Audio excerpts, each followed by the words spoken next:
Hello, I'm Matthew. I do a podcast called the British Baseball Podcast. So, what does baseball mean to me, and why am I grateful to the game?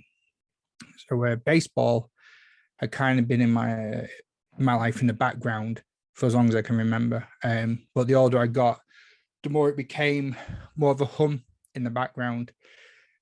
I can think of many times in the past where baseball has been there or thereabouts in some sort of shape or form, whether it be in a video game that I used to play by myself as a kid, playing it, some form of it in my mate's back garden with makeshift equipment, making up our own rules, and because we didn't know what they were.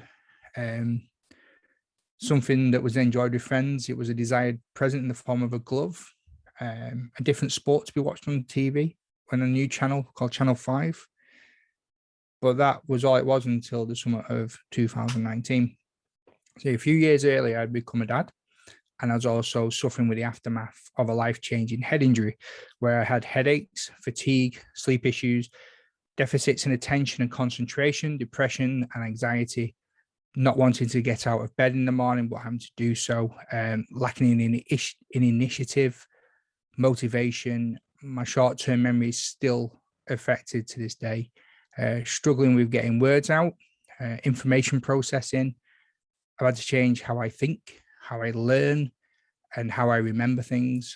I became withdrawn, and I found it really hard to talk to my friends and just socializing in general, not being able to engage people in conversation when I used to be a conversation starter.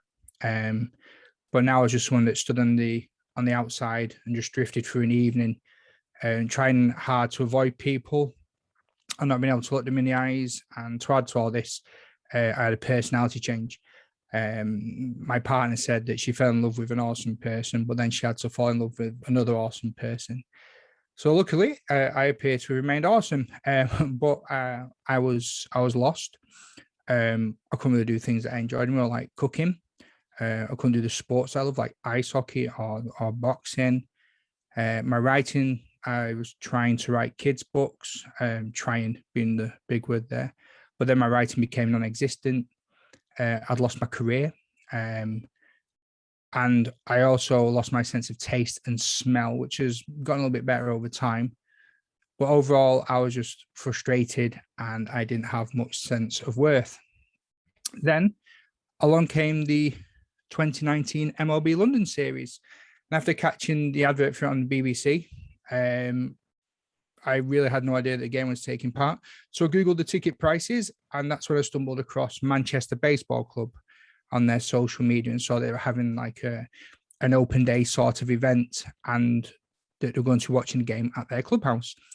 Seeing this as a vastly cheaper option and also a day out with my son and my mate, we went down to the clubhouse in Wythenshawe, and all of us were greeted with open arms by John Eaton and Dave and a few other players and their families. And we played catch and we chatted about baseball and the training and the team. And I just loved how they made like a massive fuss over my little boy, helping him hold the ball, throwing and just playing baseball stuff with him. It was really, really cool. And it was a great afternoon, and one that would set in motion a whole load of events that leads to this day.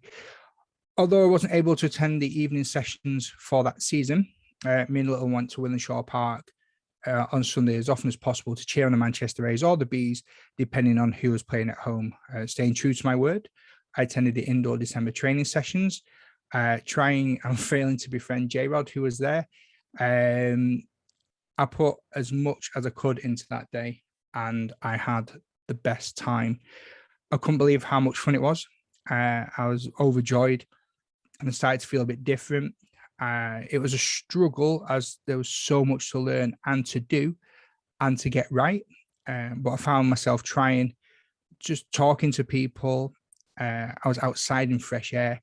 I was thinking a little clearer. I was remembering a little bit more. My confidence was growing. My communication was getting better.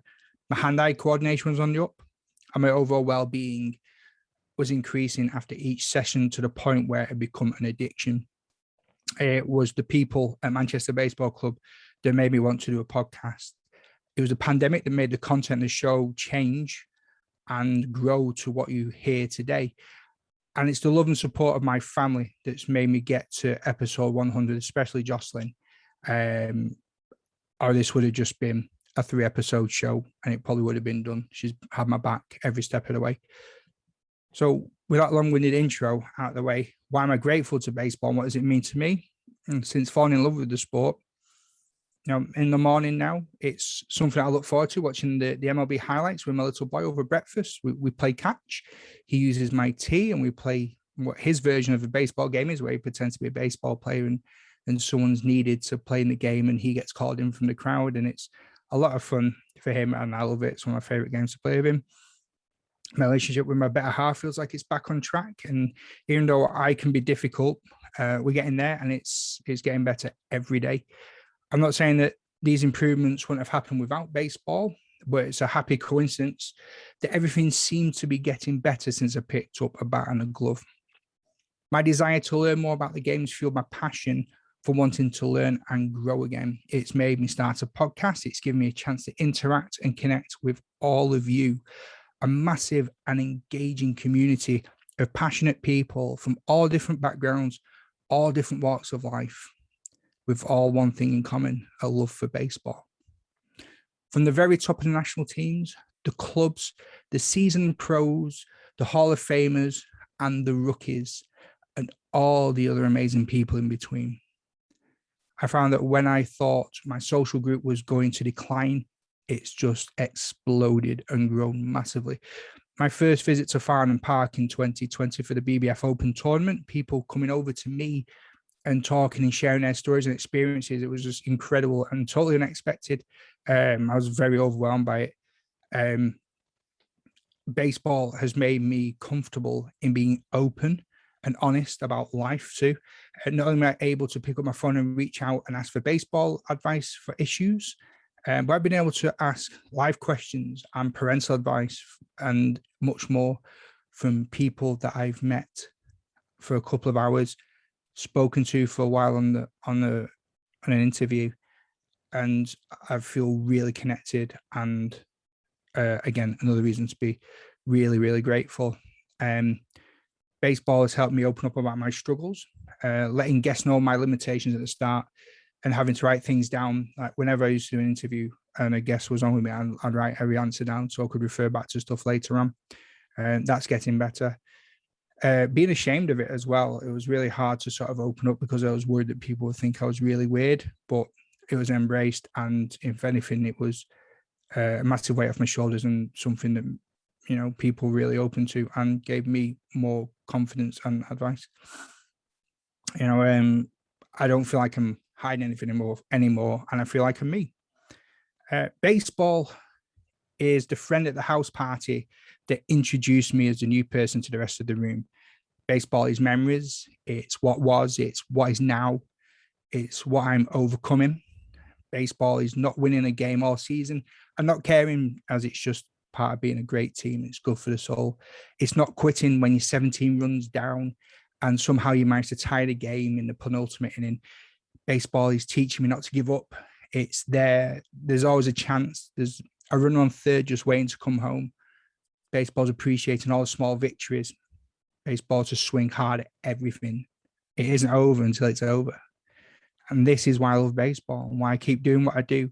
Even when I think I'm failing and it's all going wrong, I get messages from you out there. You spur me on. You tell me that you really enjoyed an episode, or so-and-so was a great guest. A lot of you out there regularly contribute to content to the show and listeners' questions. And again, another reason to be very thankful, because you lot are the best.